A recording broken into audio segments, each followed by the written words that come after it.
আসসালামু আলাইকুম প্রিয় দর্শক। গাছ যে মানুষের পরম বন্ধু, এটা হচ্ছে তার বাস্তব একটি উদাহরণ।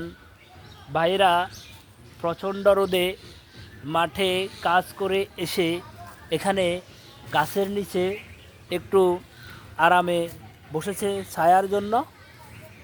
ওই সময় আমি এ বিষয়টা চিন্তা করে একটি ভিডিও নিয়ে ফেলছি, যে আমার মাথায় আসলো আসলে যে গাছ মানুষের পরম বন্ধু, এবং এই কথাটি চিরন্তন সত্য।